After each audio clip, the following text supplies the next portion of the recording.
Good morning, everyone. Welcome. My name is Menachem, creditor. It's my honor to serve as scholar in residence and rabbi for UJA Federation of New York. We bring you Torah and music, blessing, and community every weekday. We've been doing so since March 18th, 2020. Today it is Wednesday, August 5th, 2026. What an honor to be present with all of you, to find each other every single morning for 6 years and a bunch of months, to wish each other a good morning. John and Scott, Lydia and Judy, Jonathan, Susie, good to see you. Penny, Booker Tove, my friend. It is broadcast 1606. Thanks for reminding us. Kathleen and Toby, good to see everybody. Linda and Judy, Joyce, Booker Tove, hi Dave, good to see you. Second, we'll sing a blessing, learn some Torah, and get our day started together. Let's see who else is here. We'll say a few more good mornings, and then we'll get started. Natalie, good morning. Nice to see you. Rosa and Jack, Linda, Boker Tov. Hi, Eileen.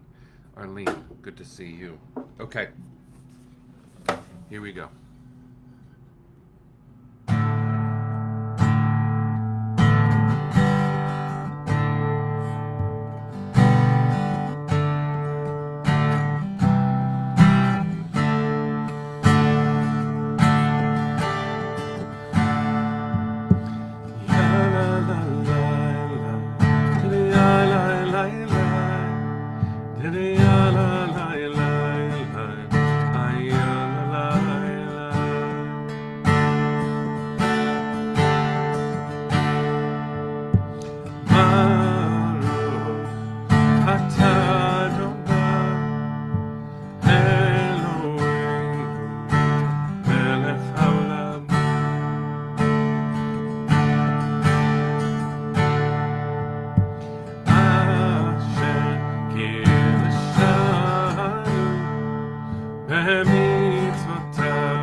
It's good to see all of you. Hope that you and yours are safe and well. Valerie, sending love to you still in Tel Aviv.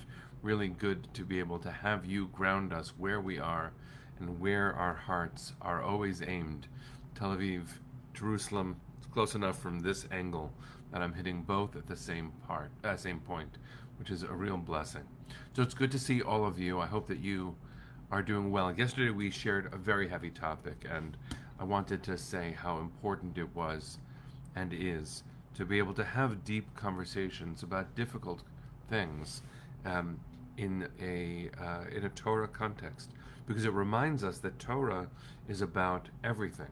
There's enough framing through a Torah perspective to hold us and everything we go through, even if the Torah itself doesn't know the details of our lives.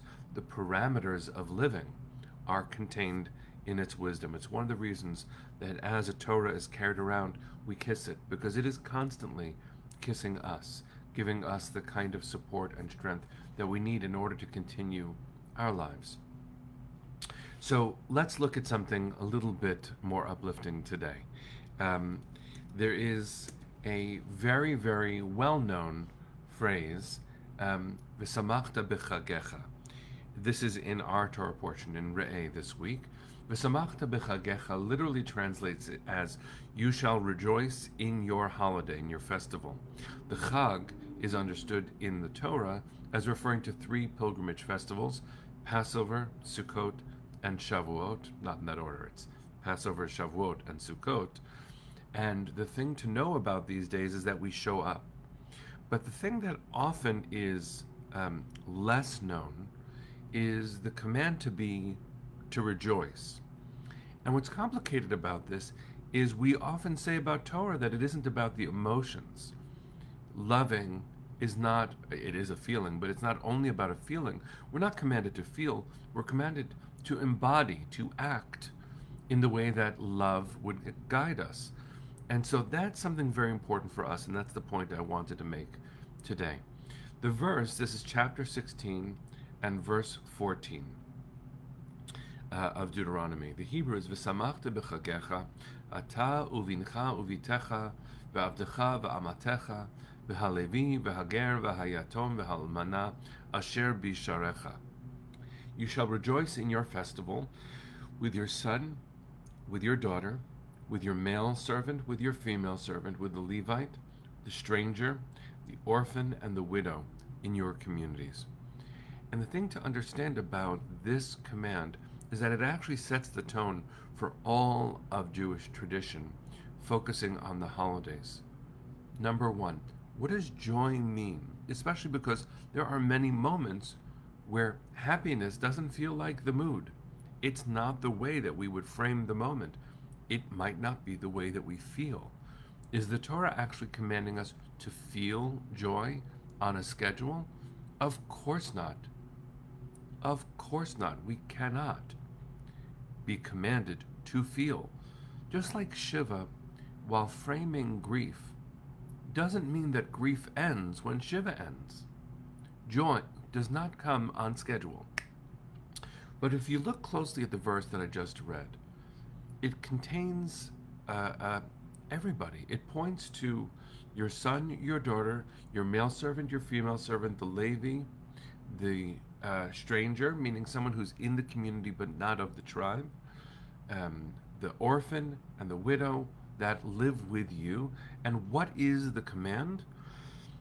The follow-up right here is that when you hold your festival for God, God will bless all your crops and your undertakings, and you shall have nothing but joy. V'hayita ach samech. It's the end of verse 15. But then look at the way the verses continue. I'm just going to read the English now. 3 times a year, on the Feast of Unleavened Bread, Passover, on the Feast of Weeks, Shavuot, and on the Feast of Booths, Sukkot, you shall appear before God in the place that God will choose. They shall not appear before God empty-handed, each with their own gift, according to the blessing that God has bestowed upon you. Which means everyone is included, and it is an incredibly important thing to see that everyone is included. Those in the tribe, not in the tribe, those doing okay, and those not doing okay. Everyone is included in this command. And what is the command? Yes, to be joyful, but joy is then defined by show up. Over and over, the Torah tells us joy and love and all of the good stuff is embodied through us when we show up. It's not about how you feel, it's about what you do. And do not come empty-handed. Everyone, even and especially those down on our luck, because it is so important for us to understand that we show up with a complete and full heart, knowing that whatever we have is enough for us to give of it. Now, obviously, that's spoken from a place of privilege. I can't keep teaching this idea without acknowledging that I've been blessed in order to have enough to give a little bit more. That is very important for each of us, to give of what we have in a meaningful way. That's actually what philanthropy's language is often, a meaningful gift. And that differs based on how much we have.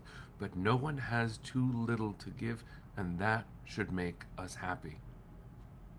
It is a very important understanding of the word happiness. What does happy mean?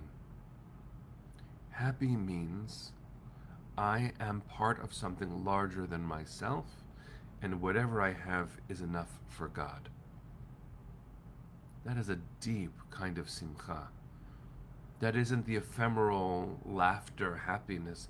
That is a deep kind of joy. What I have, what you have, is enough in God's eyes. And that actually can lead us forward into a place of joy and meaning.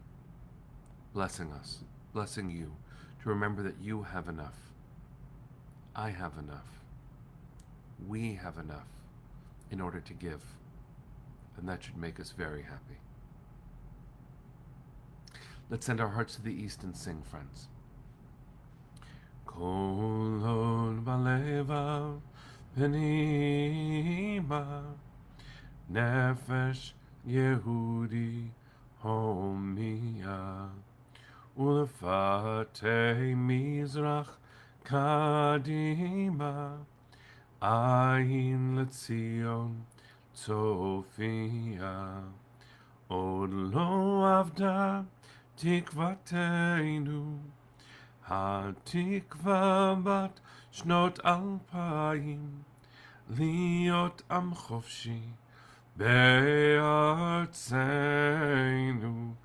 ארץ ציון וירושלים להיות עם חופשי בארצנו ארץ ציון Virushalayim. Am Yisrael Chai. See you tomorrow, my friends.